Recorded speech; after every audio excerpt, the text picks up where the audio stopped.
Well, hello there. Don't mind me, I'm just flying along in this precarious looking boat on a flying machine. This is the only way to travel.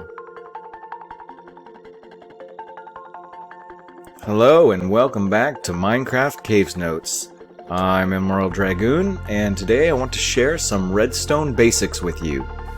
Now, unfortunately, I have to pick and choose what I include because the actual game mechanic itself is deeper than Elon Musk's pockets. But whether you're new to the game or you've been playing for a while but just haven't really spent much time using Redstone, this video should show you what kind of tools you have at your fingertips. I'll start with an overview of the components, which you'll see behind me, how they work, and some of the fundamental ideas behind Redstone. Thanks, Pig. Then we'll take a look at some basic machines that could benefit any player and are easy to put together.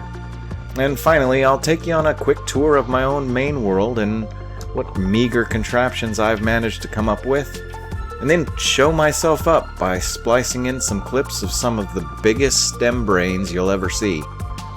One quick note. I am going to review most of this off the cuff since we're looking at a lot of demonstration today, and I'll be doing the primary recording in Bedrock. That's because I always want CavesNotes to be accessible to all players, and even though Java is typically the preferred edition for hardcore technical Redstone players, the main ideas are the same no matter which version you play. And Bedrock players, one cool thing you've got going is that certain components can actually be used underwater, whereas a limitation of Java Redstone is that things like buttons and redstone repeaters break off when water hits them. Alright, let's get started. Alright, so to get started, let's take a look at what I like to call the input components. These are things that provide power or activate things. In general, you can think of redstone a bit like electricity, but there are some core differences. Some of the most common input devices you have are buttons. If we click the Use button on a button, you'll see that we just temporarily activate these lamps. These, for example's sake, I'm using redstone lamps. These can be crafted with glowstone and redstone dust. Now, there are actually quite a few different types of buttons, but they fall into just two categories, that is wood and stone. And stone has a slightly quicker activation time than wood does. It's about 1 second on the stone and about 1 1/4 second on the button. The way this works is that Minecraft can basically perform 20 operations a second, and they are known as ticks. So that's 20 ticks a second, or 1/20th of a second for something to happen. Redstone operates on 1/10, or 2 game ticks. So there are up to 10 redstone actions that could take place in a single second. In general, that may not be something that you have to remember at this point, but when you get into more advanced redstone, those are things that you'll want to know. Another interesting quirk of the difference between wood and stone buttons is that I missed. Oh, hold on. Let's try this again. If we can actually hit it. You can keep a wooden button depressed with an arrow. Deactivate it by picking up your arrow. You won't be able to do this with stone buttons. Pressure plates actually come in 4 different varieties, and you have the same basic idea between the wood and stone pressure plates, and in fact, you can do the same thing with arrows on the wooden varieties. But the way pressure plates operate is when you or a mob walks over them, it provides a signal. Now, the gold and iron pressure plates are what are known as weighted pressure plates. And for just, the on-off function and me walking over these plates, they function exactly the same as the other two. But when we get back to our second section, we'll talk a little bit more about how these can be used to adjust the signal strength. Lever is another common component, and this can be useful in a lot of situations when we when we use the use button on the lever, we are just changing its toggle state. So in this case, we have an on lever, and now we have an off lever. Tripwire is something that you may be familiar with if you've ever explored a jungle temple. And the way this works is you must have 2 tripwire hooks, and you connect them using a piece of string or multiple pieces of string. And if I walk through here, it detects that an entity is within the tripwire range, and it will turn on this light. Now, the way this happens is the block that the tripwire hook is connected into is actually what gets the signal, and then it powers this lamp. So the same thing would happen if we had a lamp over on this side. Now for the redstone torch and the block of redstone, these 2 items are always constantly powered on. There is a nice mechanic with the redstone torch where you can actually send a signal into the block that it's on to turn it off. And this will actually be used in one of the designs I show you later on. The redstone block, on the other hand, is always on, but it can also be pushed around with pistons. So this can be used to change where a signal originates from. Oh, and I see we have a chicken in our minecart over here and another chicken in the way. Well, where the second chicken is standing, we have a detector rail. And if you've played around with minecarts and tracks, you may have seen this and not really known what it does. This actually outputs a redstone signal when a minecart passes over it. So if we push this chicken, the light will light up temporarily when he passes by.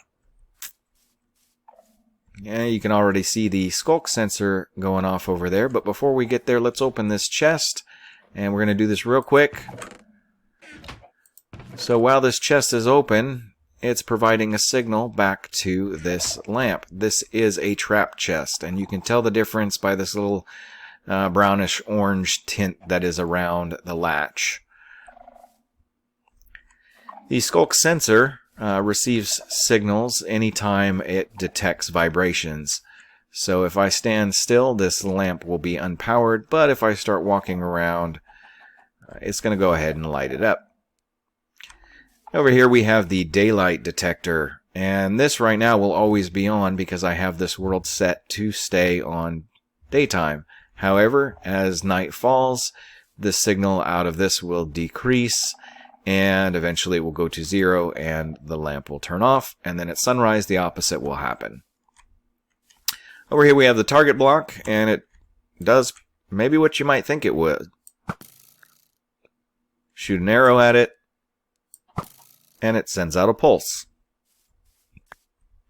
And then last but not least, we have the observer.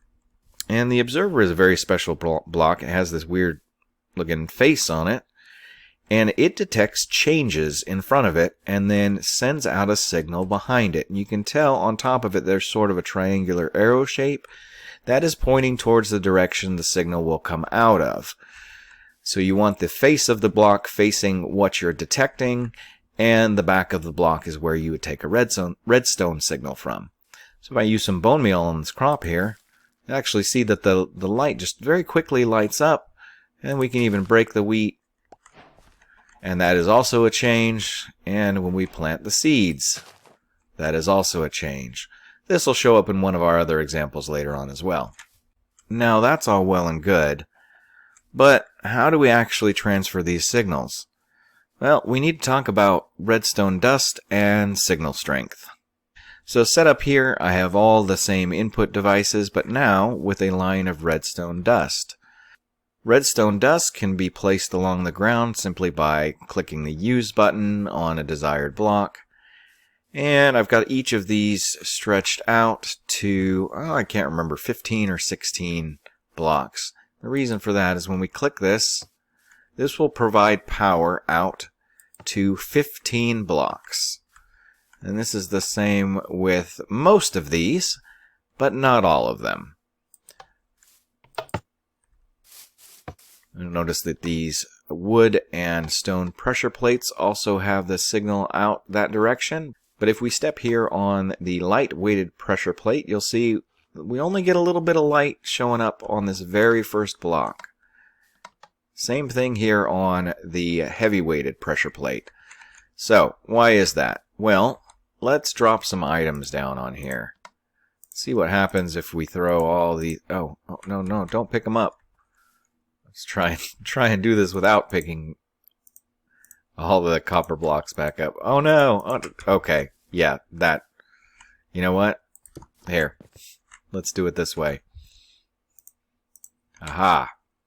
Now we got a cluster of items here, and you'll notice that we have a signal strength. It looks like 1, 2, 3, 4. Now, on Java Edition, there are some resource packs that you can get, and these may exist on Bedrock Edition as well to help better see this. But you can see a little bit of particle effects on these when they are powered. Now, if we do the same thing over on this one, can I do it? Can I actually aim on these? I think so. You'll notice that we get a lot weaker signal off of this. The number of items needed for the heavy-weighted pressure plate is a lot more. I definitely recommend, if you look into some advanced redstoning, that you get on the wiki or go see some of the videos that I will link in my description. Alright, so now we have our lever, which gives a full signal strength of 15. Why 15? Why do we have a signal strength of 15? Well, that comes down to the way computer code works. Computer code works in binary, which means everything is on multiples of 2. And so when you have 2 and you multiply it by 2, you get 4. And when you multiply that by 2, you get 8. And when you multiply that by 2, you get 16. But you need 0 to be the off state. So 0 through 15 are 16 numbers, and that's how the game stores that information. So this is why you'll see, just like when we talked about light levels in mob spawning, why 0 to 15 are our numbers. We talked earlier about how the tripwire hook sends a signal into the block that it is connected to. Well, that happens on both sides. So when we walk in here, we'll see the full signal strength coming from both of these blocks. Redstone torches and redstone blocks also output the full 15 signal, as does the detector rail. Now, one interesting difference that you'll notice here will be a little hard to see. Maybe if I stand like so, you might be able to see off to the left here that the just the first square of redstone lights up on this one.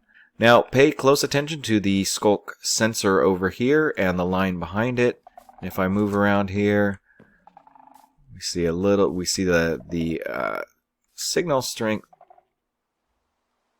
Excuse me, I have to turn off the rain real quick. Alright, thank you. We didn't need that rain. If I actually stand on the sensor, we get the full signal, but if I'm walking around here, we get something a little bit less. I'm not sure what that is, maybe 10, something to that effect. The skulk sensor actually has a number of preset outputs depending on exactly what type of vibration it picks up. So opening this chest, for example, will output a specific number of squares of powered redstone, whereas just walking around or jumping, things like that, they'll all have their own unique number. Daylight sensors are at full strength during the day. The only time you will see them less than is during sunrise and sunset, where the specific game time will have this slowly fade away or slowly strengthen back up. A little bit harder to see, but if I hit the corner of this target block, it looks like we get about a 3 on that, but if I hit it dead center, we should get our full signal strength. So there is some variability to the target block depending on where it is struck. Now, the observer will output the full signal strength, but it does it very quickly in a pulse. Alright, now let's talk about some of the things that we can affect with redstone signals. So for each of these I've just placed a button and a lever next to each so we can see how that works. Obviously we've already been through the redstone lamp, we used it for all the demonstrations before. In general, if you're using this as, say, lighting in your house, you're probably going to want to use something like a lever that has a toggle on and off state. You don't necessarily need to just be pressing a button temporarily. And a quick note, I do not have everything here. These are just examples. A door, on the other hand, you're probably more likely to want to use a button or a pressure plate. We'll have an example of that later on. If you use a lever, it will stay open until you turn it off. And if you do start from something like the open state, what will happen is, let's say we click this button, is it will go to the on state, but it's already an on, so after the timer runs out, it will close. And then likewise with the lever, if we turn it to on, it's already open, so it won't do anything, and it'll just wait until we close it. Same thing happens with copper doors. They function the same way as wooden doors do. However, iron doors cannot be opened manually by hand, so you actually will need to use redstone components for them. So this is where this knowing this becomes very important. Gates and trapdoors also function the same way here. And then we have the pistons. Our regular piston, we'll go ahead and place this guy on top here.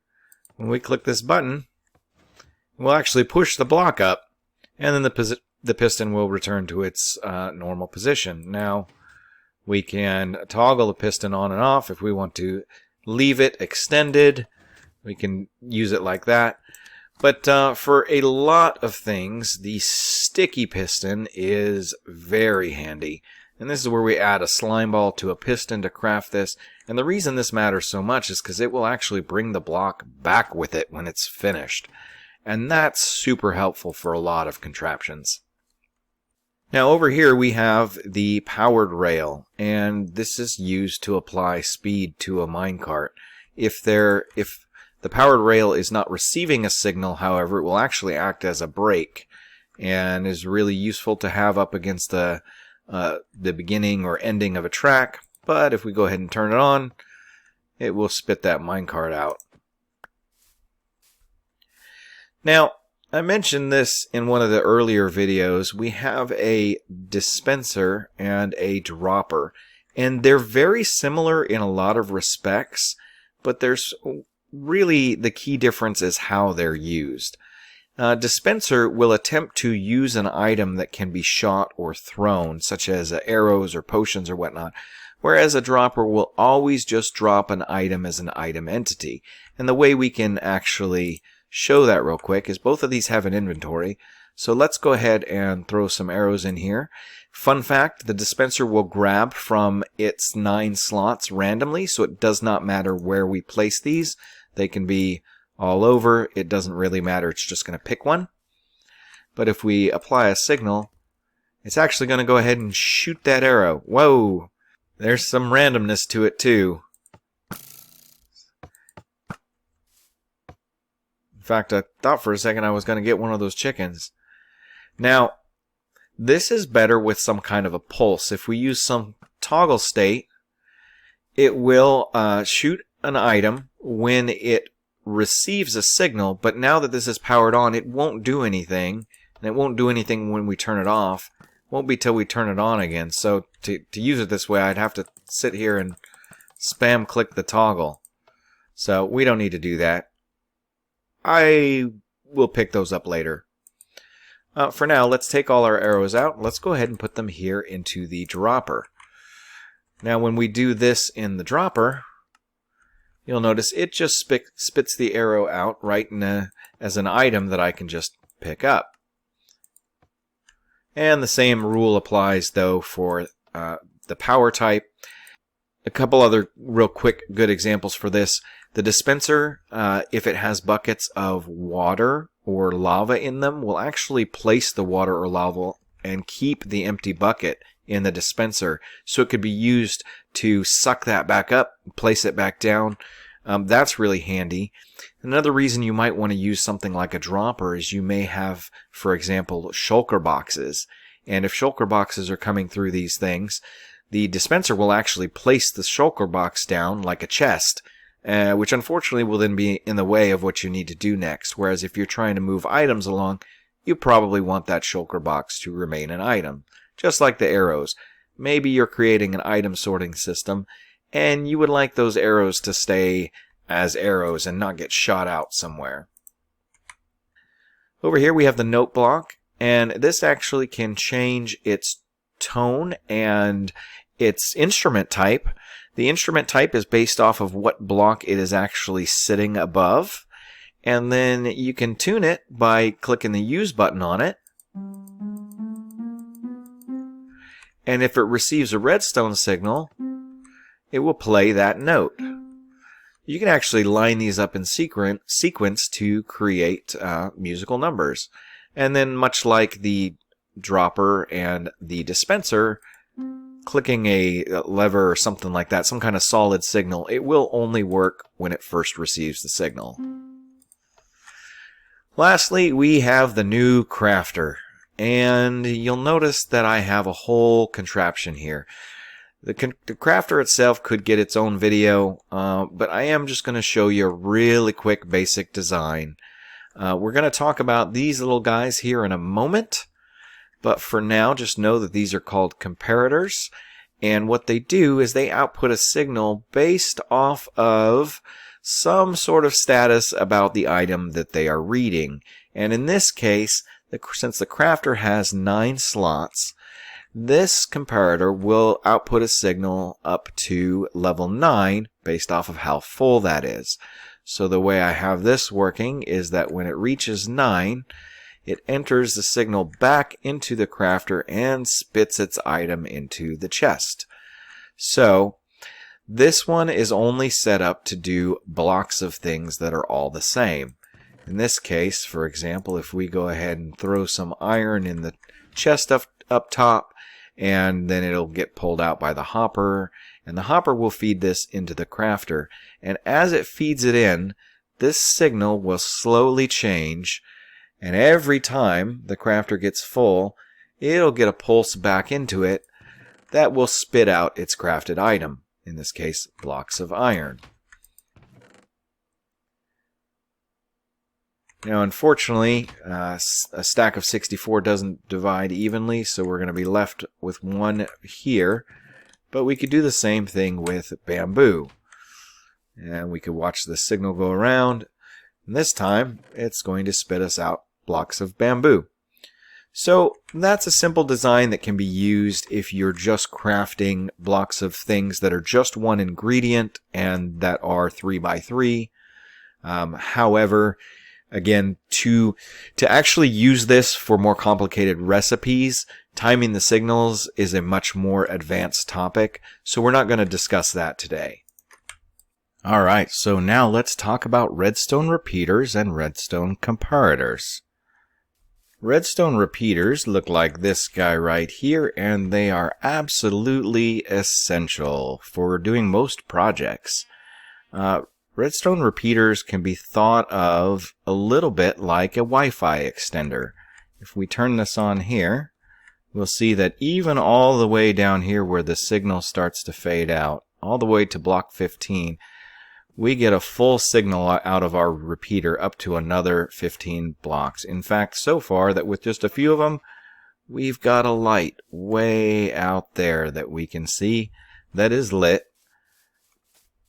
by this switch and this line of redstone. You may also notice that they introduce some delay to the system, and we can actually adjust that delay by clicking our use button on the repeater.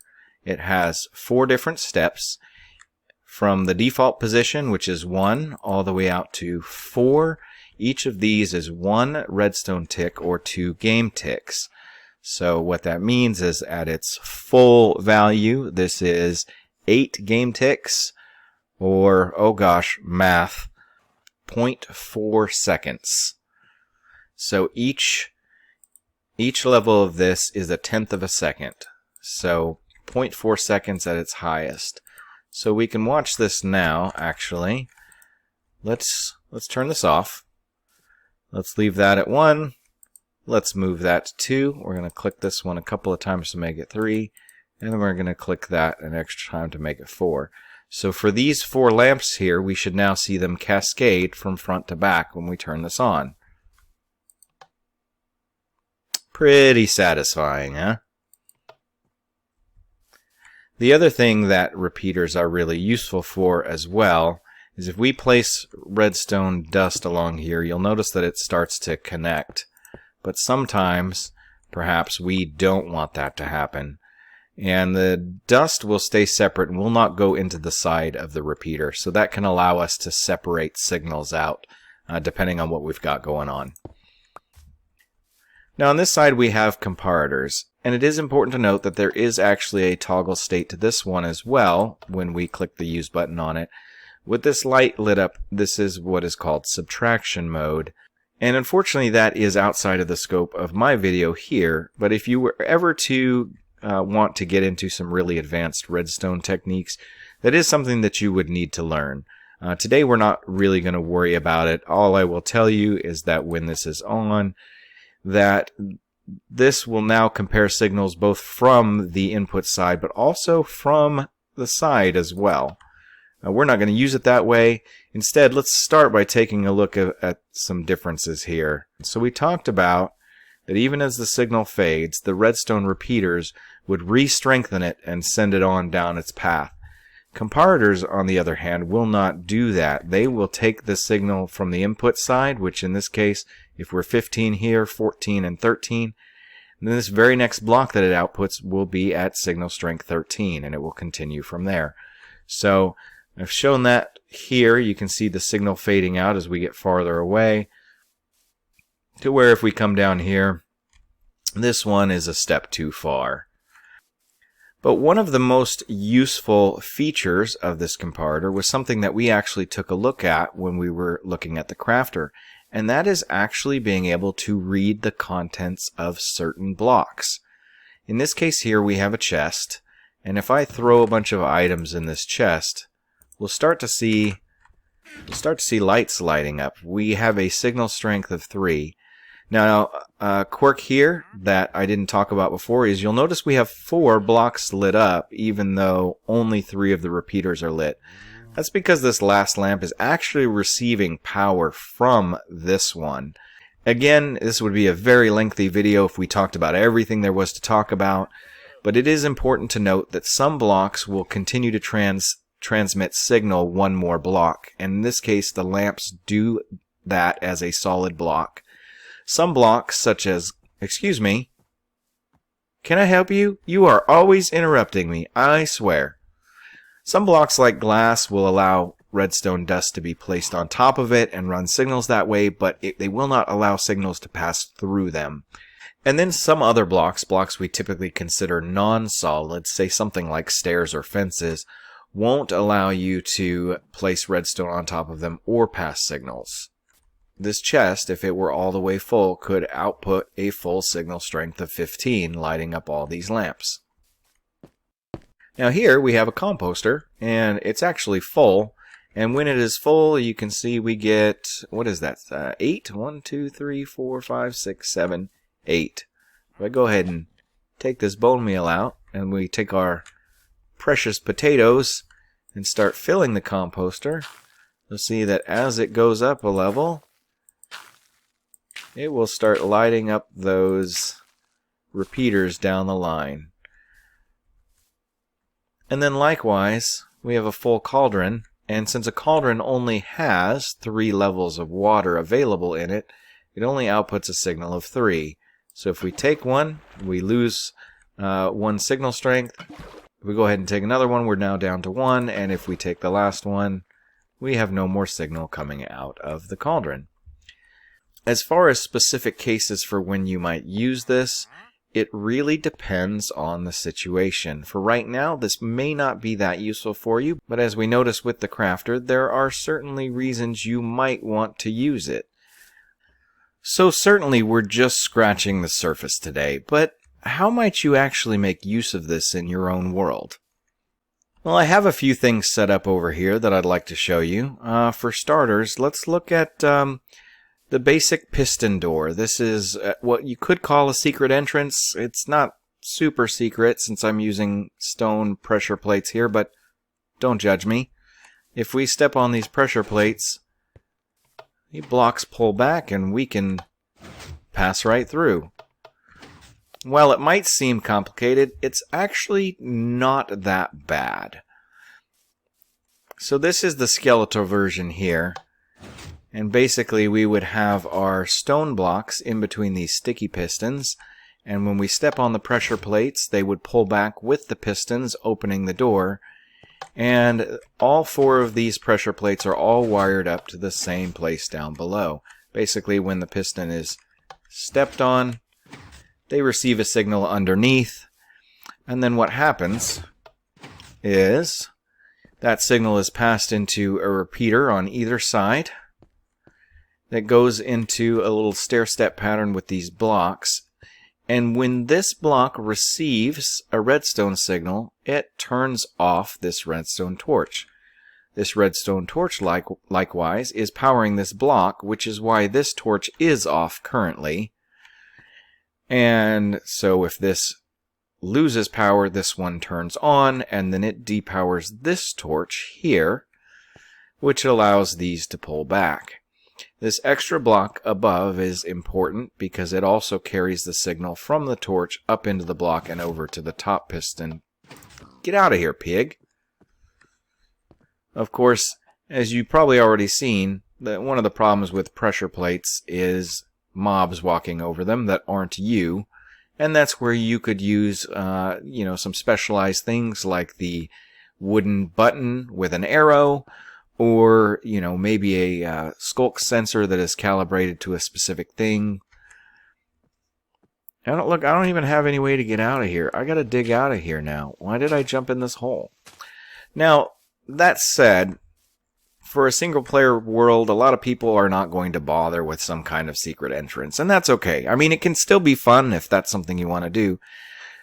But even in your house, just the very most basic redstone that you should use is to put a pressure plate on the inside of your door. And the reason this matters is because when you are outside at night and the mobs are chasing you and you run home and you click this door, then it will automatically close behind you as you run over the pressure plate. Just make sure that it is in the block directly next to the door. It will look differently depending on whether you place the door from this side or the other side. But in any case, it'll help open the door. Plus, when you're leaving, you don't even need to bother. You just walk out. Now, if you did want to use something to get inside, you don't want a pressure plate on the outside because then these stinking pigs and chickens and zombies could just walk right into your house. So instead, you could use a button. And that way, when you press it to go in, it will automatically shut behind you. Again, you don't need this for most doors because you can just open the door. But if you had, say, an iron door, you might want to have that there. There are 6 valid locations for this, and it's basically the 6 sides of the door. Now over here we have a couple of flushing systems for collecting crops. Here we've got our lovely field of potatoes, and over here we've got a row of dispensers that each have a water bucket inside of them. Again, doesn't matter where this is placed within, it's going to work the same no matter what position it's in. If you are using something with a bucket, you just want one in there, you don't want to have multiple. Otherwise that will introduce a randomness that you don't need in your design. Oh, I put a chest on one side that will just pretend this is for seeds or something like that, for replanting. I guess you don't need seeds with potatoes, but this could be used for any other main crop.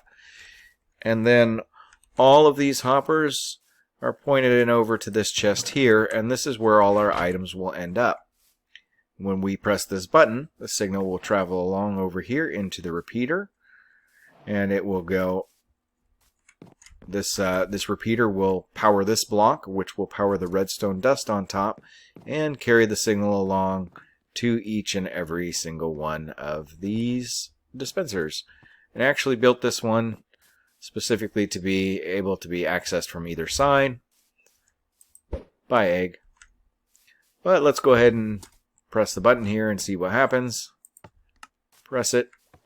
Water comes out. Probably should have higher walls on this one, as you noticed. And actually, it looks like I should have made this one block shorter so the water actually goes on the hopper, because we're missing some of these items. They didn't make it all the way across. And then what happens if we click this button again is the empty buckets that are inside all of these dispensers grab the water and suck them back up. And then you can walk along here and replant. May not save you a ton of time, but it is convenient and helpful. Different design that instead of using dispensers uses sticky pistons and actually just blocks water that is already existing. You have something like this, where we have water, and I just used a chain to block this off, but all of these logs down here will be retracted, and the water will flow down and go into the pistons. Now, one big difference here is that we do lose one block of space for these blocks, because we can't be planting anything there. So that's a little less efficient. And then for this one, a lever is a better choice, because we're going to want to flip it on and let all that go on there. But if we go ahead and flip this lever again, then those logs are going to move back into place. And same basic concept, though. We just have some redstone dust that runs in here to this log. Now, when we're depowering this torch, we're doing something called inverting. And what that means is that we want the default state of this to actually be on, because we want these pistons extended so that the blocks are covering the water most of the time, and then when we turn it on, we're actually turning the pistons off. So we do that by making sure that we have a powered line from a redstone torch, and then we can turn the torch off when we want to turn the system on. I'm sure that sounds clear as mud, but hopefully you get the idea. No, those are... Just go eat the pit. I don't... Nah! And then lastly, very basic common design that you've probably seen before is your simple sugarcane farm. Unfortunately, sugarcane is one of the slowest growing crops in the game, so to actually be able to show you this, we're going to need to force it to grow. So we're going to go ahead and jump up top here and break out this glass. It's a good idea to have this here just to keep make sure that none of the drops go flying out of the top of the system, but for our demonstration... Well, that was quick. When we bone meal this, what happens is that the observer sees this sugarcane on the top block, and it sends a signal down on top of these blocks to the back, which powers these pistons, and they push out and they break the sugarcane. And when we do that, let's do a few more real quick. We can also throw this. When we do that, the sugarcane falls down on the mud. And mud happens to be a block that is technically a little bit less than a full solid block. So the hoppers underneath the mud can now pick up the sugarcane and shuttle it down into this chest here. You may also have noticed that it doesn't matter which of these observers sees the sugarcane, they'll all go off at once. It's because the way they're connected with just redstone dust in the back. That also means that because redstone dust has a signal strength of up to 15, you can do this 15 observers wide and still have it fire at the same time. If you want to do more than that, you'll have to make multiple cells because you're going to have to change the way that these receive signals. But for the basic design, it's actually pretty easy. Alright, so I know that might be a little bit of a whirlwind, and as I mentioned, there's certainly more that it would be nice to cover, but there's so much to talk about when it comes to redstone. So let me switch over to my hardcore Java world, and I'll show you some of the things that I've come up with myself, just tinkering around, and how I find Redstone to be useful for me. So, let's look at a few of the things that I've done around here. Now, one of my absolute favorites is actually a boat gate here. And unfortunately, I can see the sticky pistons over here, and that's too bad. But there are buttons on either side, and there's a very specific delay built in that allows me to boat through these gates, or I guess swim through them if I really wanted to. And that's done with some circuits hidden down underground. And I have another one of those over on this side as well. It's the exact same concept. It just runs a little bit farther. But that way, if I need to, I can exit through that way. Over here we actually have a failed project. It's not entirely failed. It does technically work, just not quite as intended. And the reason for that, unfortunately, seems to be some slightly different timing between creative mode and survival mode. But the idea here is that if I click a button, these Fletchers will rotate through, so I could actually just continue making stick trades over and over and over again. And all of these are resources that come from a bamboo farm, which is actually what I'll show you next.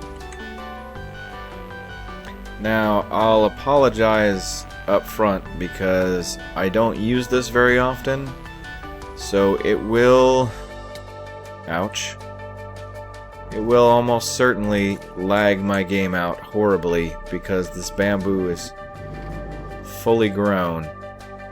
But basically, we have what are called flying machines, and what this means here is that these arms made of slime blocks will move along and break all the bamboo that's in its path. All I need to do is turn the switch on and apologize for the lag. Oh my goodness. Alright. Oh. It's less laggy than I thought, but maybe that's because only one side is working. So, this crazy contraption here actually has quite a bit of stuff going on. There's a gold farm way up there we'll take a look at. But then all the gold actually gets dropped down into this chute, which periodically will kick out any gold across an ice path in front of all these piglins, and they will trade their items. And then those items will go up this little, we call it a dropper pipe that actually allows you to send items upwards.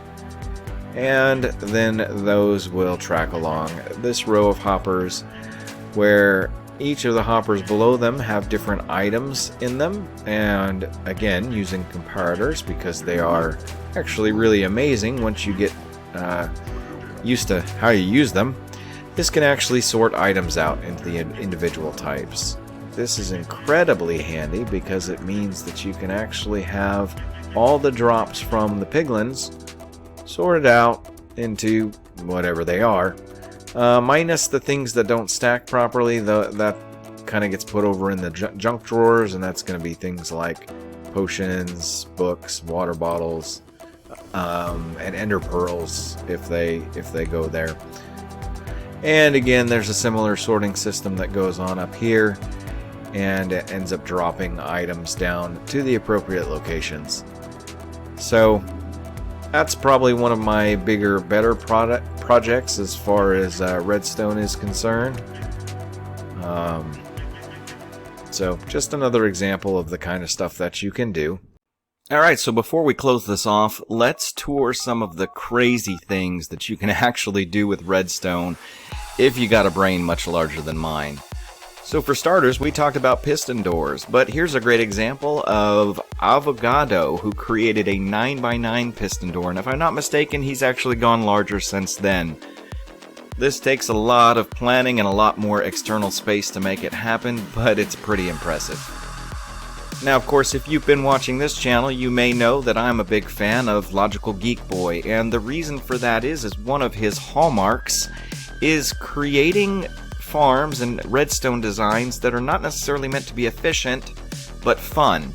And in this particular example, after being on a couple-year hiatus, Logical Geek Boy is back with a new iron farm design that actually cycles villagers through the farm to keep it moving. And although Logical Geek Boy's focus is on making fun designs, he's done so many interesting things and tutorials that there's a possibility that if you are using Redstone, you may actually have used one of his designs and not even known it. Next up, we have the legend Mumbo Jumbo. If you've been around the community, at least on the Java side, you've probably heard of this man. Mumbo Jumbo is one of the kings of Redstone, and in this particular video, he is talking about self-building bridges. And this is not the only video he's done on this. He's done it with basalt over the lava oceans in the Nether. This is some really impressive stuff. Not as much useful for a normal survival world, but if you did want to make something that was incredibly long, these are ways you could do it. And now getting into the really deep stuff, people out there have created things like calculators and even video displays within Minecraft. This is a great example of a YouTuber named RecRap who has actually recreated a working calculator in Minecraft, and he did it with a lot less experience, was trying to teach himself how to do it as a fun learning experience. This is something that I'd probably never have the patience for, but the bottom line is that Redstone is basically on-off toggles, therefore it's binary, and that's how computing works. So making working computers in Minecraft is a real-life possibility, as crazy as it sounds. And then lastly, one that I stumbled across literally the day that I started recording this video. A creator named Squibble has come up with an idea for teleportation to up to 16 designated locations in vanilla survival Minecraft.